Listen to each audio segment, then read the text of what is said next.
రాకాలోకంకి స్వాగతం. జై హింద్ మిత్రులారా. మీరు నీరివ్వకపోతే మేము మీ ఊపిరిని ఆపేస్తాం. మీరు నీరివ్వకపోతే మీ నదుల్లో నీరు కాదు రక్తం పారుతుంది. మీరు నీరివ్వకపోతే మిమ్మల్ని మేము చంపేస్తాము. చంపేసిన వాళ్ళను దహనం చేయడానికి కావలసిన కలప కూడా మీ దేశంలో దొరకనంత మందిని మేము చంపేస్తాం.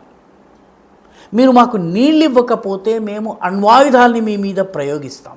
పరమాణు యుద్ధానికి మేము తెరతీస్తాం.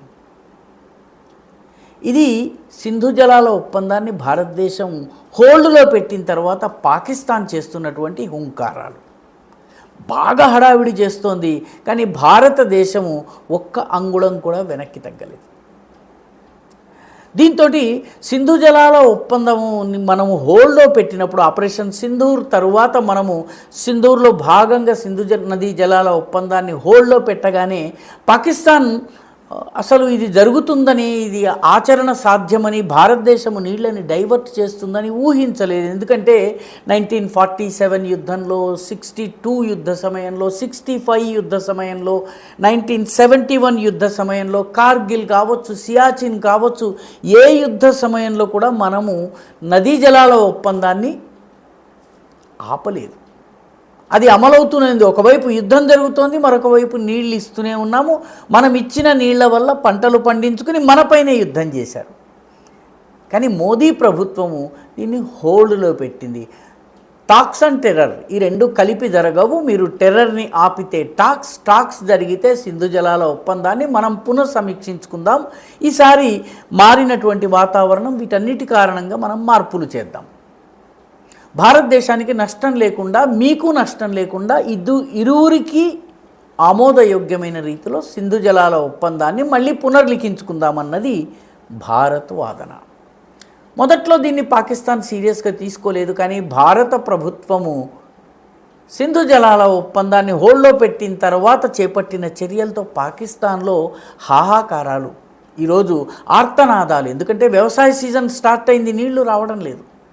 పాకిస్తాన్లో ఇప్పుడున్నటువంటి పరిస్థితి ఏంటంటే, మనము పూడికలు తీసి నీటి నిల్వను పెంచి మన వంతు నీళ్లను మనం దాచేటప్పటికి పాకిస్తాన్ అల్లకల్లోలం అయిపోతుంది. ఉదాహరణకి పాకిస్తాన్లోని అత్యంత ప్రధానమైనటువంటి డ్యామ్ ఉంది, సుకర్ బ్యారేజ్ అంటారు దాన్ని. ఈ సుకర్ బ్యారేజ్లో ఉన్నటువంటి నార్త్ కెనాల్లో 68% నీటి లభ్యత తక్కువగా ఉంది. 68% షార్ట్ ఫాల్ ఉంది. అదేవిధంగా దాదు కెనాల్ అని ఉంది. ఈ దాదు కెనాల్లో 82% షార్టేజ్ ఉంది. మామూలుగా వెళ్ళవలసిన నీటిలో 82% తక్కువ ఉంది. కేవలము 28% మాత్రమే నీళ్ళు అందులో అందుబాటులో ఉన్నాయి. మూడవ ప్రధానమైన కెనాల్ ఉంది, దాని పేరు రైస్ కెనాల్. ఈ రైస్ కెనాల్లో ఓన్లీ 38% షార్ట్ ఫాల్ ఉంది. అంటే 3 కెనాల్స్, దాని నుంచి ఆ సుకూర్ బ్యారేజ్ నుంచి వెళ్ళేటటువంటి మొత్తము నీళ్లు కూడా నీటి పరిమాణం తగ్గింది, వ్యవసాయ అవసరాలకి అందుబాటులో లేదు. దాంతో పాకిస్తాన్లో హాహాకారాలు మొదలయ్యాయి. మొదట్లో ఇది ఇంత తీవ్రంగా ఉంటుందని పాకిస్తాన్ ఊహించలేదు. ఇప్పుడు దాంతో పాకిస్తాన్ ముందు బెదిరించే ప్రయత్నం చేసింది. బెదిరించే ప్రయత్నానికి ప్రస్తుతం ఉన్నటువంటి ప్రభుత్వము లొంగేది కాదన్న విషయం వాళ్ళకి అర్థమైపోయింది. ఇప్పుడు ఈ ఇష్యూని అంతర్జాతీయ వేదికల మీద తీసుకెళ్ళడానికి పాకిస్తాన్ ప్రయత్నం చేస్తోంది. ఒక రోజు 2 రోజుల క్రితం పాకిస్తాన్ ఒక ఇంటర్నేషనల్ సెమినార్ నిర్వహించింది. ఆ సెమినార్లో చైనా, యూరోపియన్ దేశాలు, అదేవిధంగా పాకిస్తాన్కి చెందినటువంటి కొందరు ప్రముఖులు వచ్చి మాట్లాడి, వీళ్ళందరూ కూడాను భారతదేశం నీటిని విడుదల చేయాలి, మిగతా వివాదాలు ఏదన్నా ఉంటే వాటిని పరిష్కరించుకోవాలి, కానీ చర్చల ద్వారా పరిష్కరించుకోవాలి, కానీ వాటర్ని వెపన్గా వాడకూడదు అని అన్నాయి. పాకిస్తాన్ కూడా అదే వాదన చేస్తుంది. పాకిస్తాన్కి సంబంధించినటువంటి మంత్రులు, ముఖ్యంగా వాళ్ళ క్లైమేట్ మినిస్టర్ అయినటువంటి మొసద్దిక్ మాలిక్ కావచ్చును, అదేవిధంగా వాళ్ళ ఎన్వైరన్మెంట్ మినిస్టర్ అయినటువంటి అతావుల్లా తరార్ కావచ్చును, deputy chief minister, prime minister అయినటువంటి ఖాజా ఆసిఫ్ కావచ్చును, వీళ్ళందరూ కూడాను భారత్ని విమర్శిస్తున్నారు. ముందు ఏదో రకంగా నీళ్లను మాకు ఇవ్వండి అని చెప్పి బెదిరించే భాషలో మాట్లాడారు.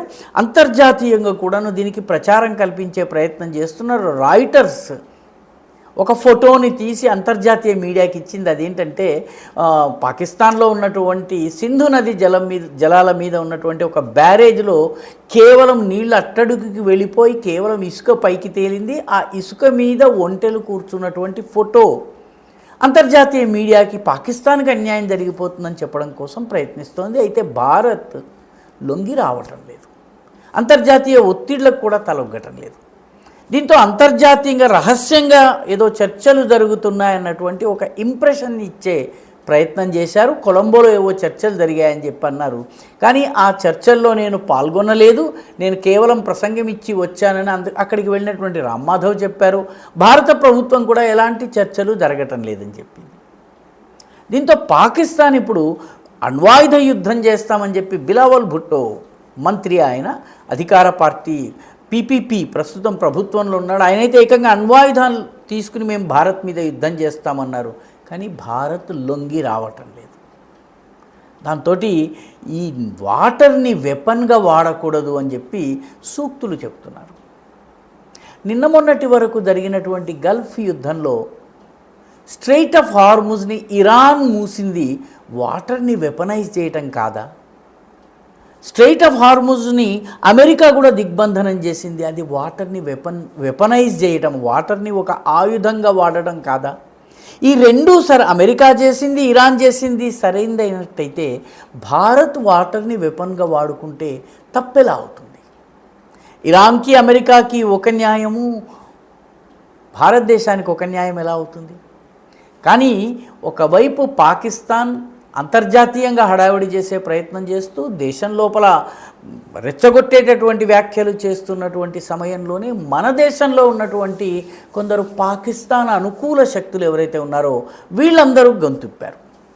దాదాపు 117 మంది మేధావులని చెప్పబడేటటువంటి వాళ్ళు, లిబరల్స్ అని చెప్పబడేటటువంటి వాళ్ళు భారత పాకిస్తాన్ మధ్య సత్సంబంధాలు ఉండాలి కాబట్టి సింధు నదీ జలాల్ని విడిచిపెట్టాలి, పాకిస్తాన్కి నీళ్ళు ఇవ్వాలి. అదేవిధంగా షెబాజ్ షరీఫ్, పాకిస్తాన్ ప్రధానమంత్రి నరేంద్ర మోదీ ఇద్దరు కలిసి చర్చలు జరపాలి. ఈ మాట అంటున్నటువంటి వాళ్ళలో పాకిస్తాన్కి చెందిన 61 మంది ఉన్నారు, భారత్కి చెందినటువంటి 61 మంది ఉన్నారు, పాకిస్తాన్కి చెందినటువంటి 56 మంది ఉన్నారు. వీళ్ళందరూ మేధావులు. వీళ్ళలో మెహబూబా ముఫ్తీ ఉంది, పీడీపీ నాయకురాలు, ఉమర్ అబ్దుల్లా ఉన్నారు, జమ్మూ కాశ్మీర్ యూనియన్ టెరిటరీ, జమ్మూ కాశ్మీర్ యొక్క ముఖ్యమంత్రి. అదేవిధంగా పాకిస్తాన్లో రాయబారిగా పనిచేసినటువంటి మణిశంకర్ అయ్యర్ ఉన్నారు. నరేంద్ర మోదీని చాయ్ దుకాణం పెట్టుకోవడానికి కూడా మేము అనుమతించము అన్నటువంటి వ్యక్తి. ఇలాంటి వాళ్ళందరూ సంతకాలు చేశారు. వీళ్ళందరూ చర్చలు జరగాలి, పాకిస్తాన్కి నీళ్ళు ఇవ్వాలంటే పాకిస్తాన్కి నొప్పి కలగగానే మన దేశంలోనే ఒక వర్గం ఎందుకింత హడావిడి పడిపోతుంది? పాకిస్తాన్ అణ్వాయుధాలని ప్రయోగిస్తాము, రక్తాలు కారుస్తాము, మీ ఊపిరిని ఆపేస్తాము, మీ శవాల్ని కాల్చేందుకు కట్టెలు కూడా దొరకకుండా చేస్తాము, ఈ భాష మాట్లాడుతుంటే పాకిస్తాన్కి నీళ్ళు ఇవ్వాలి అని చెప్పి మన దేశంలోని ఈ లిబరల్స్ అని చెప్పుకునేటటువంటి అమన్ కి ఆశా గ్యాంగ్, సరిహద్దుల దగ్గర కొవ్వొత్తులు పట్టుకునేటటువంటి గ్యాంగ్ ఏదైతే ఉందో ప్రతిసారి దాడి జరిగినప్పుడు ఈ కొవ్వొత్తుల గ్యాంగులు వచ్చేస్తాయి. పార్లమెంటు మీద దాడి జరిగింది, కొవ్వొత్తుల గ్యాంగ్ హాజరు. కార్గిల్ యుద్ధం జరిగింది, కొవ్వొత్తుల గ్యాంగ్ హాజరు. పాకిస్తాన్ భారత్ మధ్య సంబంధాలు బాగుండాలి, ప్రజలకి సంబంధాలు బాగుండాలంటారు. ప్రజలకి సంబంధాలు ఎలా బాగుంటాయి? ప్రభుత్వాలకి మధ్య సంబంధాలు ఉంటాయి. పాకిస్తాన్ ఉగ్రవాదాన్ని పెంచి పోషిస్తున్నప్పుడు భారతదేశానికి ప్రతిదాడి చేసేటటువంటి హక్కు ఉన్నది. ఆ హక్కులో భాగంగానే సింధు జలాల ఒప్పందాన్ని హోల్డ్లో పెట్టింది. అసలు ఈ ఒప్పందం పనిచేయదు, సింధు జలాలను అసలు డైవర్ట్ చేయటం సాధ్యం కాదని 3-4 ఏళ్ల క్రితం మాట్లాడినటువంటి వాళ్ళందరూ కూడాను ఇప్పుడు మోదీ ప్రభుత్వం చేస్తున్నటువంటి పనులను చూసి ఆశ్చర్యపోతున్నారు. ఇవి సాధ్యమవుతాయని వాళ్ళు భావించలేదు. నీళ్ళని ఇప్పుడు ఆపేటప్పటికీ పాకిస్తాన్ కన్నా ఎక్కువ విలవిల్లాడిపోతున్నారు మన దేశంలో ఉన్నటువంటి ఒక వర్గం మేధావులు. అదేమిటో పాకిస్తాన్ భాషని ఈ దేశంలో మాట్లాడటానికి వాళ్ళకి ఎక్కడ లేని ఉత్సాహం వచ్చేస్తుంది. చాలా ఆశ్చర్యకరమైనటువంటి విషయము. పాకిస్తాన్ కోరుతున్నది, మన దేశంలోని ఈ లిబరల్ ఇకోసిస్టమ్ అడుగుతున్నది ఒకటే కావడం గమనించాల్సినటువంటి విషయము. వీళ్ళు ఎవరి పక్షాన ఉన్నారు? భారత్ పక్షాన పహల్గాంను ఇంకా జరగాలని కోరుకుంటున్నారా? పార్లమెంట్ దాడులు ఇంకా జరగాలని కోరుకుంటున్నారా? అక్షర్ధామ్ దాడులు ఇంకా జరగాలని కోరుకుంటున్నారా? అమర్నాథ్ యాత్రికుల పైన దాడులు జరగాలని కోరుకుంటున్నారు. ఇవన్నీ జరిగినా కూడాను పాకిస్తాన్కి నీళ్ళు ఇవ్వాలని కోరుకుంటున్నారా? ఈ లిబరల్స్ ఇంతకీ ఏమి కోరుకుంటున్నారు? స్పష్టీకరణ ఇస్తే బాగుంటుంది. ఈ వీడియో మీకు నచ్చినట్టయితే లైక్ చేయండి, షేర్ చేయండి, ఈ ఛానల్కి సబ్స్క్రైబ్ చేయండి. మీ అభిప్రాయాన్ని కమెంట్ల రూపంలో తప్పనిసరిగా పంపించండి.